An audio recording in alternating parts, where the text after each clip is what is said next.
sido bom para você o Holy Hour, sim ou não? Eu quero dizer uma coisa para você. O maior prazer que eu tenho é quando tudo aquilo que eu posso passar para vocês, vocês multiplicam. Essa é a ideia. Você não pode guardar para você. Está sendo bom para você? Sim ou não? Vocês sabem que eu faço essas perguntas assim que são ridículas, mas eu tenho que fazer. E acorda também. Ainda gostei do café. O café está salvando a vida de vários homens aqui, que a hora que eu começo a falar, o cara dá uma sentada, dá uma encostada assim, ó, e dorme. Agora está todo mundo assim, acordado, tomou café. Legal, gente. Eu quero falar com vocês sobre a questão da opinião pública. E eu pus aí sobre cuidado com a opinião pública. A opinião pública não é uma coisa muito simples. Dizem, uma das muitas definições a respeito de opinião pública, mas de opinião, é essa aqui, ó.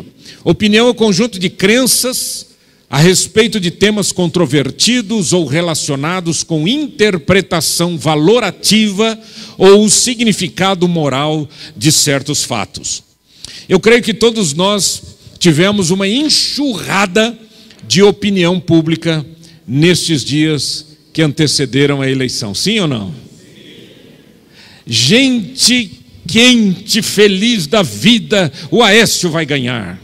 Gente feliz da vida, a Dilma vai ganhar. E aí um batendo no outro, e brigando com o outro, e mandando um monte de mensagem. Não é verdade? Quem usa muito mídias sociais ficou maluquinho.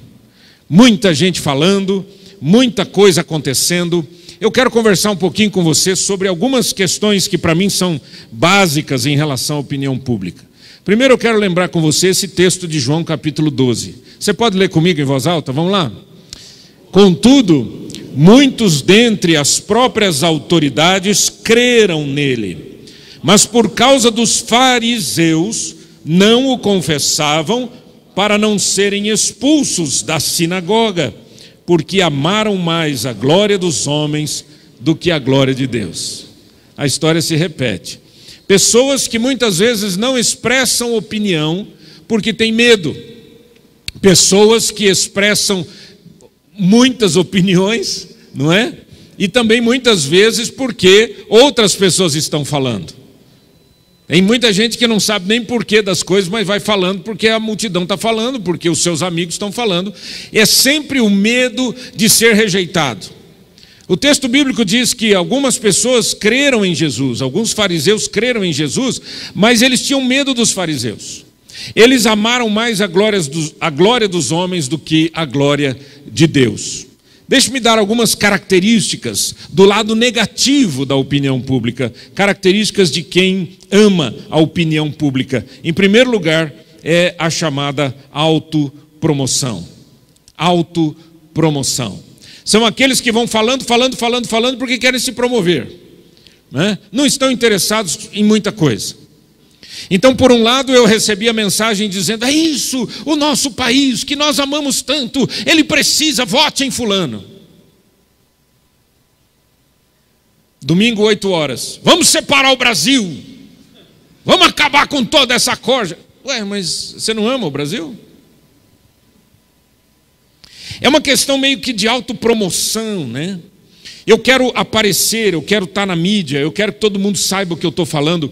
Em 2 Coríntios 10, 12, leia comigo, por favor, esse texto, diz assim: porque não ousamos classificar-nos ou comparar-nos com alguns que se louvam a si mesmos, mas eles, medindo-se consigo mesmos e comparando-se consigo mesmos, revelam insensatez. Interessante essa ideia de se comparar consigo mesmo. É aquela questão assim: eu acredito nisso, ponto final. Eu vivo assim porque eu acredito nisso. Esse é o tempo que a gente vive. No pós-modernismo isso é extremamente comum. Por quê? Porque nós vivemos uma época em que nada é verdade, não existe verdade. Você assistiu debates e uma pessoa, não é? A candidata dizia: por que isso é vermelho? E o outro dizia: mentira, isso é amarelo. E ela não falava, não é mentira. Ela falava outra coisa. Aí o outro falava, mentira. Aí o outro falava, é isso aqui. Aí ela falava, é mentira. E no fim das contas, nenhum de nós ficou sabendo qual era a verdade. Certo ou não? Agora que passou, a gente pode falar essas coisas com mais tranquilidade, né? Porque senão ficam os ânimos acirrados, né? O pastor está defendendo esse ou aquele. A questão toda é a seguinte: eu tinha meu candidato, e o meu candidato era... Eu não amo de paixão. Eu não amo de paixão. Eu votei no Aécio contra o PT. Tudo bem, se você é PT, por favor, entenda, essa é a minha opinião. Você tem a sua opinião, na boa, tranquilamente. O que a gente não pode é ficar achando que a gente é melhor do que todo mundo e que a gente entende tudo. Eu não entendo patavina. A verdade é que tem tanta sujeira correndo embaixo da ponte, de um lado e do outro, que a gente não tem ideia. O que a gente precisa é clamar para que o nosso país não seja destruído pela desconstrução de valores. Mas há um outro texto, em Isaías 5:21, que diz assim: ai dos que são sábios aos olhos de quem? Aos seus próprios olhos, e prudentes em seu próprio conceito. Essa é a ideia. Eu acredito nisso, então pronto, final. Essa é a verdade absoluta. Cuidado com aqueles que querem se autopromover em função de alguma opinião. Eu estou citando um pouco da eleição, mas não tem nada a ver com a eleição isso aqui. Tem a ver com a vida. Tem a ver com a sua história, tem a ver com o seu momento. Foi falado aqui a respeito de escola com princípios cristãos. Eu defendo isso porque fundei uma escola. Eu sei o que é isso, eu sei a importância disso. Esse fim de semana eu estive lá na minha cidade, exatamente onde aquela escola foi fundada, e um amigo meu olhou nos meus olhos, ele disse: os meus 2 filhos estudam lá, pastor. E você não tem ideia do que Deus tem feito nas vidas de famílias inteiras por causa daquela escola. E eu fiquei pensando, valeu a pena. Valeu a pena o sofrimento, a angústia, a dificuldade, foi muito grande fazer tudo aquilo. Mas eu não tenho que me promover. Esses dias também fiquei sabendo que quando eles contam a história da escola, eles nem citam o meu nome. E alguém olhou para mim e falou: olha, pastor, nem citam o seu nome. Eu falei: e daí? O que eu sei é que meu Deus sabe. E Ele sabe o que eu fiz e o quanto eu sofri e quanto beliscão de alicate que eu levei. Mas aleluia, glória a Deus, não estou nem preocupado com isso. Eu não preciso ter meu nome em placa nenhuma. O que eu preciso, gente, e você também precisa, meu amigo, é que a nossa vida seja transformada, que a gente tenha vida nova, que nós sejamos homens de valor, homens corajosos, mas homens que não estão querendo se promover, mas homens que querem promover os valores de Deus. Segundo lugar, muita gente não se preocupa em elevar o padrão moral ao seu redor. Esse é o Brasil que a gente vive hoje. Ninguém está preocupado em elevar o padrão moral. As pessoas estão preocupadas em defender posições, em criar situações, e é isso aqui que aconteceu, que aquilo que aconteceu, e não sei quem, e o outro foi preso, mas esse que foi preso vai virar herói, e não sei. Ninguém está preocupado em dizer assim: as nossas crianças estão sendo ensinadas em erotismo na cidade e na escola. Ninguém está preocupado com isso. Ninguém está preocupado em chegar e dizer assim: gente, os nossos jovens estão perdidos, eles não têm causa, eles não sabem que dia é hoje, eles não sabem o que está acontecendo. Ninguém está preocupado. Ninguém está preocupado em dizer assim: é errado viver nessa promiscuidade. Não, vamos dar camisinha para não ficar doente. Percebeu o que eu quero dizer? Meu amigo, eu e você temos que elevar o padrão de onde nós estamos. Se você, por isso que eu te fiz essa pergunta, o Holy Hour tem feito alguma coisa na sua vida? Não é o Holy Hour, é Deus.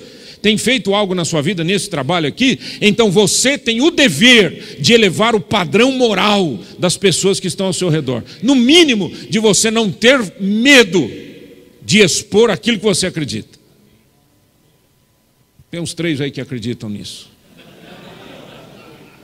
Não, eu sei que tem mais. Certo ou não, gente?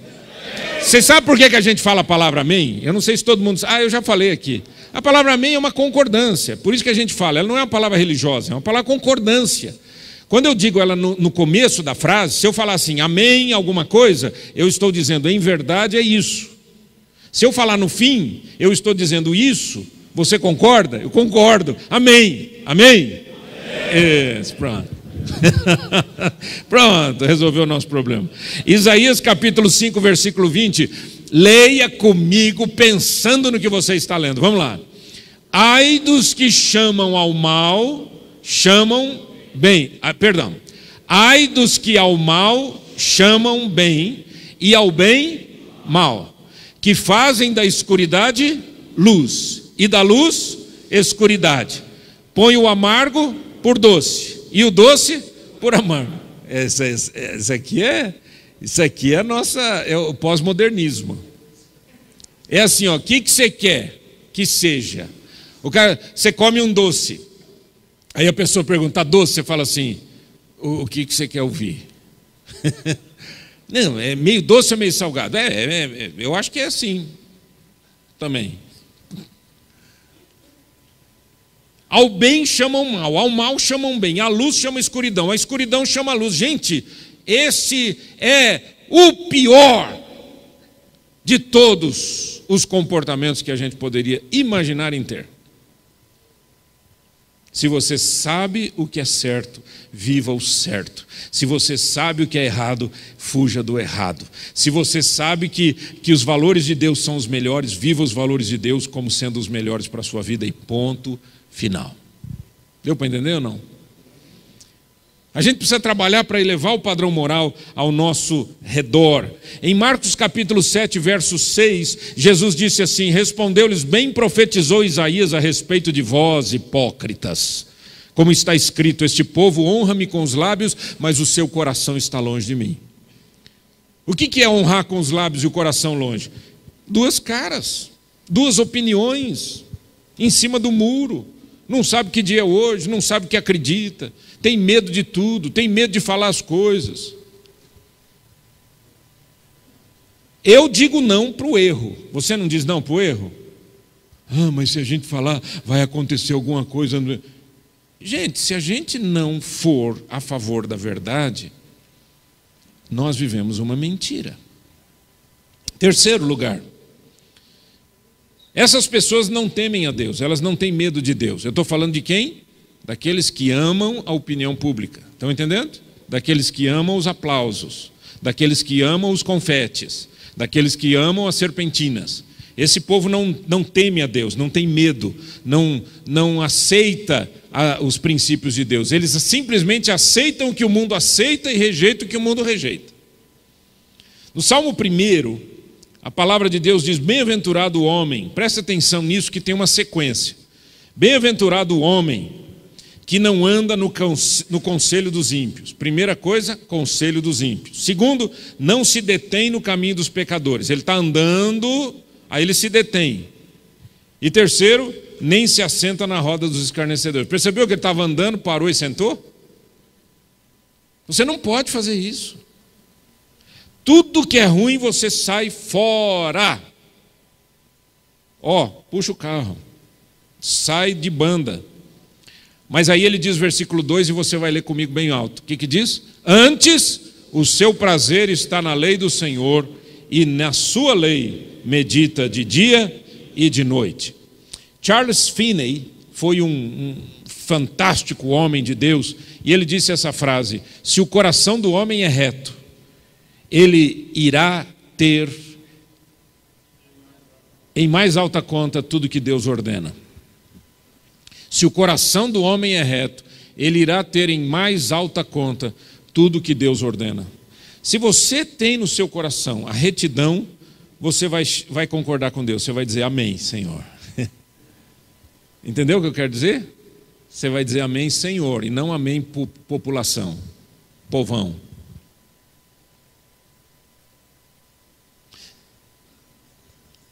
Quarto lugar, aqueles que amam a opinião pública desprezam o fato de que este mundo está sob um controle satânico, maligno. Esse mundo é mau. Vocês concordam ou não? Eu concordo só porque está escrito na Bíblia, mas de viver eu já percebi isso também. Ele é injusto. Você concorda? Você encontra justiça nesse mundo? Você encontra as pessoas, umas sendo bacanas com as outras, um querendo ajudar o outro? Não, você encontra um querendo matar o outro para crescer na vida. Esse mundo tem sistemas malignos. Se você entra nesse mundo e mergulha sem fazer qualquer tipo de avaliação, você cai nas mãos do inferno. E você não pode fazer isso. 1 João 5,19 diz: sabemos que somos de Deus e que o mundo inteiro jaz no maligno. O mundo inteiro está completamente destruído no maligno. Por exemplo, a Bíblia diz que o diabo é o pai da mentira. Um dia a gente falou sobre isso aqui. O diabo é o pai da mentira. Ora, então quem mente é o quê? Vocês têm medo de falar, né? Ou vocês são daqueles assim que quando conversa vai falar do diabo, fala assim, ele. Eu uma vez estava conversando com uma pessoa, falou assim, viu pastor? Ele, eu falei, ele quem? O Di, o cara chamou o diabo de Di. Eu falei, larga de intimidade, rapaz. Aí quer falar o cão, o não sei quem, vai falando todos esses nomes que a população inventa. A palavra diabo, em grego, diablos. Por isso que eu não vou comprar Lamborghini Diablos. Não vou comprar. Não adianta me oferecer que eu não vou comprar. Só por isso. Mas diablos quer dizer acusador. Imagina eu comprar um carro chamado acusador. O bicho é vermelho, sei lá que cor é aquilo. E a palavra Satanás em hebraico quer dizer adversário. Então veja bem. O mundo jaz no maligno, o mundo é mau. Por isso nós temos que proteger os nossos filhos, por isso que temos que proteger a nossa casa, por isso que nós homens, presta atenção, olha aqui para mim. Você lembra que eu fiz aqui toda uma série chamada Líder Provedor. Você é o provedor da segurança da sua casa. Não é o guarda de arma em punho. Não, da segurança emocional, da segurança financeira, da segurança espiritual. Você tem que ser esse homem. Porque se você não for, alguém vai ser para sua esposa, para os seus filhos e assim por diante. Antigamente eu ouvia assim, alguém chegava, aconselhava senhoras que diziam, pastor, meu marido me traiu. Terrível, nojento, podre. Se você caiu nessa, meu amigo, peça perdão para Deus e mude de vida. E largue mão e saia fora e não converse mais com essa mulherada aí que tem um monte de...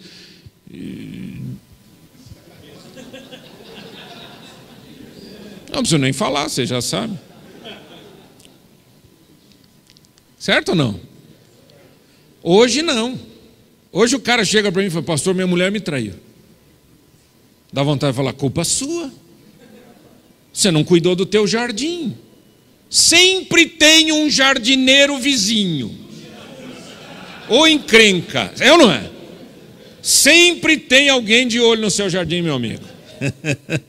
A Bíblia fala que o nosso casamento é como um jardim fechado. Tá? Então por isso que eu estou dizendo, você tem que cuidar do seu jardim. Desse jardim nasceram flores, são seus filhos. Você tem que cuidar desse jardim. E você tem que cuidar muito bem. Porque jardim mal cuidado é o quê? O que passa? Se você passar na frente de uma casa e você viu lá que tem um jardim absolutamente mal cuidado, o que é que passa para você? O que dá vontade de fazer? Jogar lixo. Não é verdade. Você fala, nossa, terreno baldio, vou jogar essa lata lá. Né? É um lixeiro. Aí você fala, não, é minha casa. Então cuide dela. Proteja. Eu protejo minha esposa. Não sou tonto. Eu cuido dela.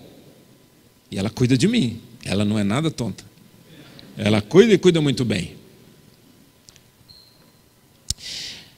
Alguns conselhos rápidos e a gente termina.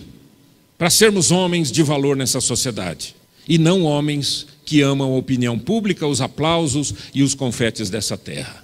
Mas homens que vivem pela verdade que acreditam e não têm medo de pagar o preço da verdade que acreditam. Número 1, seja sóbrio. O texto bíblico de 1 Pedro, capítulo 1, diz assim, por isso, cingindo o vosso entendimento, sede sóbrios. O que é sóbrio, gente? A gente usa sóbrio para quem não está bêbado, né?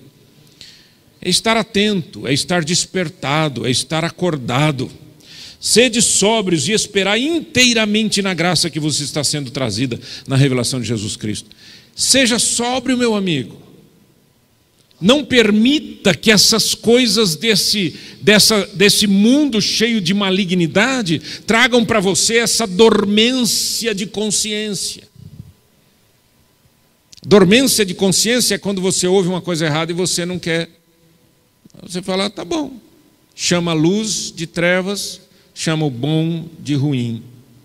Número 2, seja obediente, diz a Bíblia, e santo, separado. A ideia de santo é ser separado porque você não se pertence, você pertence a alguém. A ideia de santo no grego é aquela ideia de que alguém foi numa loja, comprou um vaso, por exemplo, e disse para a pessoa, está aqui, está pago, é meu, coloca uma etiqueta que é meu, mas eu não vou buscar agora, eu vou buscar depois, deixa aí. Mas ninguém tasca, ninguém mexe, ninguém põe a mão, ninguém leva. Este vaso é santo. Entendeu o que quer dizer a palavra santo em grego? No grego secular. Agora, é separado, é meu. Na Bíblia, essa é a ideia. Eu não me pertenço, eu pertenço a Deus. Então eu tenho que ser santo para Deus, porque é dele, a Ele eu pertenço. Aí por isso que ele diz, como filhos da obediência, não vos amoldeis às paixões que tinhais anteriormente na vossa ignorância. Você dormia com todas, fazia bacanal e não sei o que mais. Aí um dia você disse, Jesus entrou na minha vida, mas de vez em quando eu escapo, está fora de órbita. Jesus não entrou coisa nenhuma, ele não nem passou perto de você. Não, eu falei para ele, mas ele conhece você. Jesus não compactua com sujeira. Você acha que Jesus vai entrar num coração podre? Só se você quiser que ele limpe, e ele cure, ele faz isso, aí ele transforma.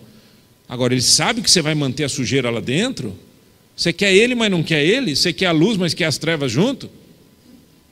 Por isso que ele fala, não tome a forma. Amoldar-se é tomar a forma. Ele diz, pelo contrário, segundo é santo aquele que vos chamou, tornai-vos santos também vós mesmos em todo o vosso procedimento, porque escrito está, sede santos porque eu sou santo. Número 3, tema a Deus. Não brinque com Deus. Ô, pastor, você acha que a gente tem que ter medo de Deus? Tema a Deus. O temor a Deus não é igual ao medo que nós temos. O medo que nós temos nos afasta. Eu tenho medo de aranha, eu fujo de aranha. Eu tenho medo de cobra, eu fujo de cobra. Certo? Estão entendendo? O temor ao Senhor não é assim. O temor ao Senhor é, eu temo a Deus, eu me aproximo dEle, porque eu não quero ficar longe dEle, porque fora, longe dEle, eu estarei perdido.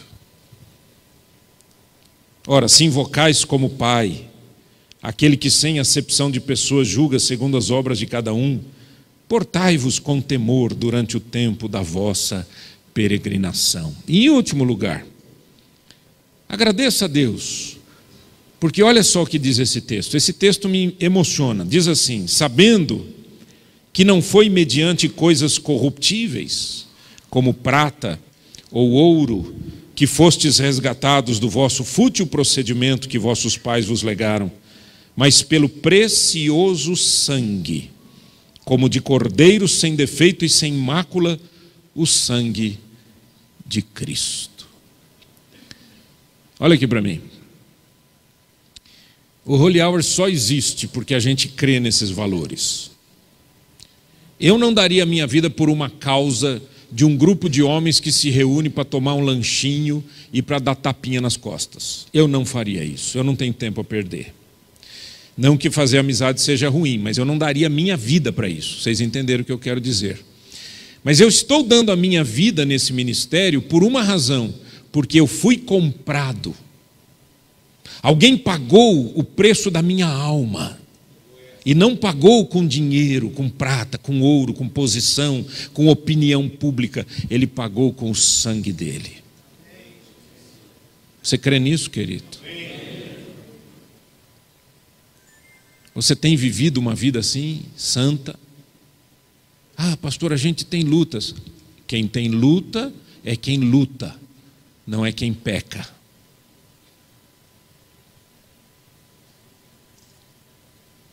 Eu tenho lutas. Pastor, de vez em quando você se sente tentado a uma coisa? Sinto. E o que você faz? Eu corro, eu fujo, ó. Saio correndo pernas para que te quero. Eu não negocio com a tentação é perigosa. Tentação é perigosa. Quando eu percebo uma mulher assim que quer conversar comigo, pastor, eu precisava falar com o senhor, vamos conversar, e eu já percebo que sei lá o quê, aí eu já falo, pode ligar para minha esposa, não tem problema, a gente atende a senhora, não tem problema nenhum, não. Não, eu queria falar com o senhor, minha esposa vai te atender muito melhor. Ela entende as coisas do coração da mulher. Eu sou homem, sabe como é que é, né? A gente não entende muito, né? Cai fora, rapaz. Quantos pastores que foram dormir com as aconselhadas? Eu não estou brincando. Por quê? E médico também acontece isso, e psicólogo acontece isso, e sei lá o que mais, e vendedor acontece isso, e dono de empresa acontece isso. Jardineiro. Obrigado, porque você não deixou a gente esquecer, é verdade. O que tem de jardineiro aí, rapaz? Para com isso. Não negocie com a tentação. Você ouviu o que eu falei? Não negocie com a tentação. Não, deixa eu te contar essa experiência, eu termino. Uma experiência interessante. Eu era pastor numa cidade e o candidato a prefeito me chamou e disse o seguinte: Pastor Nasser, eu preciso de uma pessoa que trabalhe ética na prefeitura. O senhor aceitaria trabalhar como o coordenador de ética da prefeitura, um secretário de ética da prefeitura? Eu orei e disse sim, eu aceito. Ele foi eleito. Quando ele foi eleito, eu fui até ele e disse: bom, como é que ficam as coisas? Ele olhou para mim e disse assim: sabe, é que já teve aí um bispo, já teve um outro padre, e aí eles falaram que não ficaria bem ser um pastor, e não sei quê, mas olha, vamos fazer uma coisa, eu vou te colocar na Secretaria da Cultura e o senhor vai trabalhando por ali. Eu parei para pensar, aí, bom, se me derem caminho, eu até acho que eu consigo fazer alguma coisa. Entrei. Eles me registraram na prefeitura, ganhavam um salário na prefeitura, belezinha. Aí tentei uma coisa, não deu certo, tentei outra, não dei certo, falei com a secretária da Cultura, percebi que aquele campo não era aquilo, percebi que ninguém queria absolutamente nada do que eu queria, eu fui direto na prefeitura falar lá com, eu não me lembro nem quem era, tem os cargos lá, que era o chefe da área administrativa da prefeitura. Cheguei para ele na sala dele: pois não, o que eu posso lhe ajudar? Eu disse: eu vim aqui pedir para o senhor cancelar o meu cargo. Eu tenho um nome para isso, né? Como é que chama? Exoneração. Eu quero ser exonerado. Ele olhou para mim assim, assustado, fez um olhão desse tamanho e falou: o quê? Eu falei: eu quero ser exonerado, porque eu não fui colocado na posição que tinham me dito para fazer, e o que eu estou fazendo não é nada, e eu não quero ganhar da prefeitura sem trabalhar. Ele olhou para mim assim e falou: o senhor tem certeza? Eu falei: tenho. Ele falou: mas eu nunca vi isso. Nunca mesmo. Eu falei: pois o senhor está vendo agora. A minha ética não permite eu trabalhar eu ganhar sem trabalhar. Pois não, está exonerado. Falei: muito obrigado. Adiós, muchacho. E fui embora. Eu estou contando uma experiência minha de integridade. E sabe por que eu estou te contando essa experiência? Porque eu só teria força para fazer isso, gente. Olha, fazia falta, viu? Era um salarinho bem sem vergonha, dos mais sem vergonha que você pode imaginar. Mas fazia falta no fim do mês para mim. Mas eu disse para Deus: Senhor, eu não quero pecar contra Ti. Imagina que eu vou falar em ética e viver uma coisa diferente do que eu estou dizendo, do que eu estou falando, do que eu estou pregando, do que eu estou anunciando. Meu amigo, fuja do erro. Pastor, e como é que ficou aí? Faltou dinheiro? Nunca me faltou nada. Até hoje nunca me faltou nada. Quando eu estou mais enforcado, o Senhor manda alguém sentar do meu lado e falar assim: olha, eu tenho algo para te dar, está aqui essa oferta.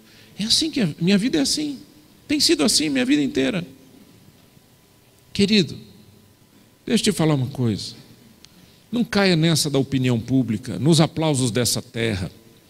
Essas coisas passam, tudo passa, mas a Bíblia diz, a palavra de Deus permanece para sempre. Você é um homem de Deus. Se você ama Jesus de verdade, dê 100% da sua vida para Cristo. Vamos ficar em pé? Eterno Deus, o Senhor conhece esses homens. E o Senhor sabe, Senhor, o que cada homem precisa. O Senhor conhece até quem nem crê no Senhor. E que eventualmente está aqui por um convite, por uma amizade, mas que precisa de um toque da vida de Cristo. Como só o Senhor pode convencer as pessoas, eu te peço, Espírito Santo, que o Senhor convença o nosso coração. E que o Senhor fale conosco.